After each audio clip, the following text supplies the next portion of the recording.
Assalamualaikum warahmatullahi wabarakatuh.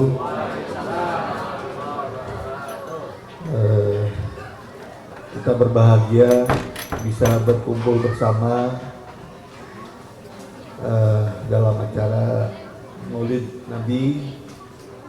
Semua ini berkat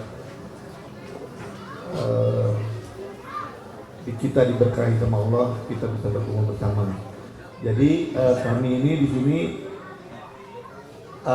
ini kan kebun anggur. Jadi kebun anggur. Jadi kalau mau saya ceritakan sedikit bahwa anggur itu sebetulnya di Indonesia itu tidak ada. Jadi anggur itu yang ada di Indonesia dan yang kita beli itu adalah dari impor semua. Jadi di Indonesia itu belum ada tuh kebun anggur yang masif, yang memproduksi anggur. Jadi belum ada. Yang ada tuh anggurnya, kalau ini kan anggur tebel, anggur yang dimakan. Kalau yang anggur yang ada di kebun itu adalah anggur yang asam, yang dibuat wine di Bali.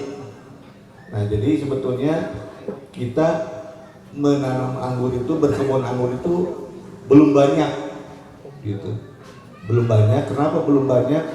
Karena kalau kita menanam anggur, sementara anggur itu adalah anggur itu adanya anggur di luar negeri. Jadi anggur itu adalah anggur impor, bibitnya impor semuanya gitu. Terus kalau kita mau menanam anggur dalam ini yang banyak, dalam jumlah yang banyak di perkebunan, itu harus bersertifikat dulu. Nah, kita ini jadi bersertifikat. Kalau sudah bersertifikat, artinya bersertifikat itu bahwa tanam anggur itu layak dan bisa dikembangkan di Indonesia. Gitu. Jadi sementara ini belum ada.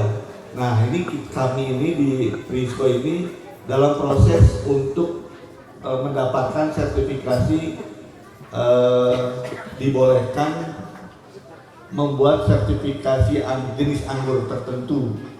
Bukan jenis anggur tertentu, artinya anggur yang ada di luar negeri masuk ke Indonesia, kemudian dilakukan pengujian 3 kali sama BRIN.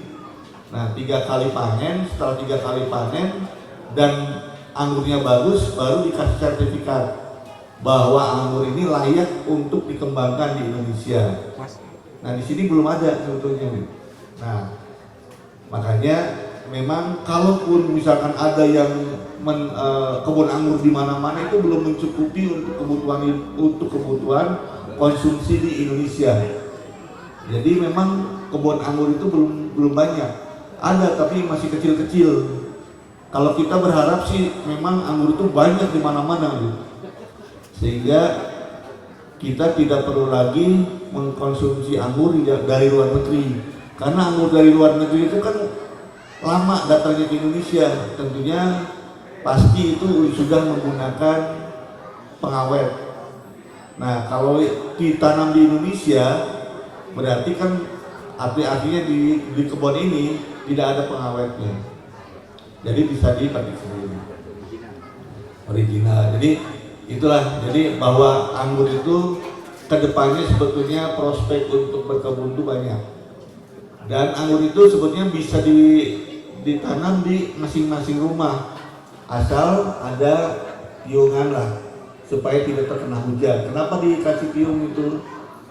Supaya tidak terkena hujan, karena hujan itu berpengaruh terhadap tanahnya, keasamannya jadi berpengaruh.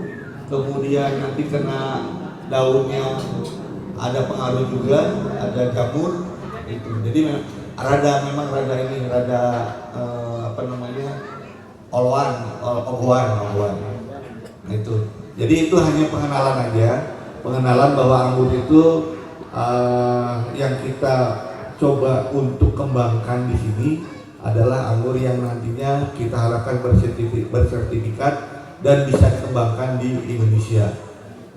Kemudian kami juga memang berharap bahwa seandainya ada saudara-saudara kita yang di sini mau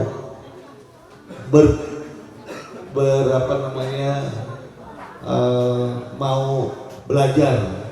mau belajar bagaimana menanam anggur, kami dengan sangat terbuka untuk dipersilakan untuk ini, untuk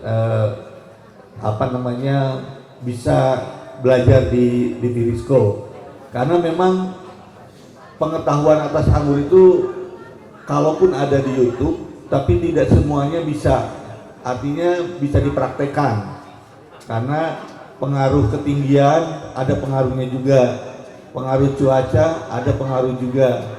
Jadi kalau kita belajar bersama di sini, mungkin permasalahan-permasalahan mengenai anggur kita bisa informasikan.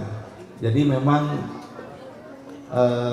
perlu pengetahuan supaya kalau misalkan anggur, perlu pengetahuan supaya nanti kalau kita nanam anggur, nanamnya yang bagus. Nah begitu, inilah jadi sekilas pengetahuan mengenai anggur yang ada di Tirisco. Terima kasih kepada semuanya yang telah hadir dalam acara ini. Mudah-mudahan ini kita bisa berlanjut. Setiap ada kegiatan Maulid kita bisa mengadakan kegiatan ini bersama. Terima kasih. Wassalamualaikum warahmatullahi wabarakatuh.